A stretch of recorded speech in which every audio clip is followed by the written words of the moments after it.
नमस्कार, ये आकाशवाणी शिमला है। अब आप शशि चौहान से कोविड-19 पर विशेष समाचार सुनिए। केंद्र सरकार ने सभी राज्यों से ये सुनिश्चित करने को कहा है कि अनलॉक की मौजूदा प्रक्रिया में किसी राज्य के भीतर और एक राज्य से दूसरे राज्य में लोगों और सामान के आवागमन पर कोई रोक नहीं लगाएं। केंद्रीय गृह सचिव ने हिमाचल प्रदेश के मुख्य सचिव को पत्र जारी किया है। इसमें लिखा है कि प्रदेश के भीतर और बाहर आने जाने वाले लोगों और वस्तुओं की आवाजाही पर कोई प्रतिबंध नहीं रहेगा। इसके लिए राज्य सरकार की ओर से अपने स्तर पर परमिट की व्यवस्था अगर की गई है तो ये जारी नहीं रहेगी।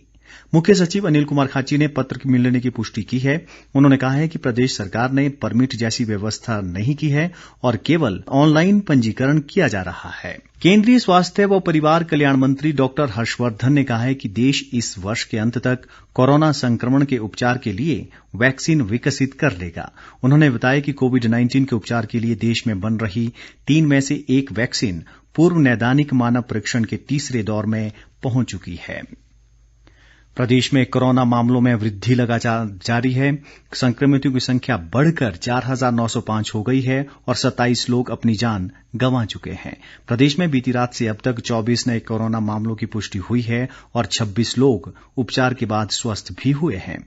वर्तमान में 1,462 कोरोना रोगी उपचाराधीन हैं, जबकि 3,367 मरीज स्वस्थ हो चुके हैं। सोलन जिले में अब तक सबसे अधिक 1,230 मामले सामने आए हैं। इसी तरह कांगड़ा में 669, सिरमौर में 593, जबकि हमीरपुर जिले में 461 मामलों की अब तक पुष्टि हुई है। पिछले कल जांच के लिए भेजे गए सैंपल में से अभी भी 250 की रिपोर्ट का इंतजार है। इस बीच देश भर में कोरोना संक्रमित मरीजों की स्वस्थ होने की दर 74.9% हो गई है और अब तक 22,80,566 रोगी उपचार के बाद ठीक हुए हैं। देश में अब तक 7,07,668 कोविड रोगियों का उपचार चल रहा है। देश में कोरोना से मृतकों की संख्या 56,706 हो गई है। देश में कोविड-19 के 3,44,940 मामले सक्रिय हैं। आरोग्य सेतु ऐप ने व्यापार और अर्थव्यवस्था में सुरक्षित कामकाज शुरू करने में मदद के लिए एक नया तकनीकी समाधान शुरू किया है। नई open application programming interface API सेवा से संगठन अपने कर्मचारियों की आरोग्य सेतु ऐप से स्वास्थ्य की जानकारी ले सकेंगे और घर से काम करने के विभिन्न तरीकों को जान सकेंगे। आरोग्य सेतु की ओपन API सेवा से कोविड-19 संक्रमण के जोखिम से बचा जा सकेगा और व्यवसायों तथा अर्थव्यवस्था को पटरी पर लाने में भी मदद मिलेगी।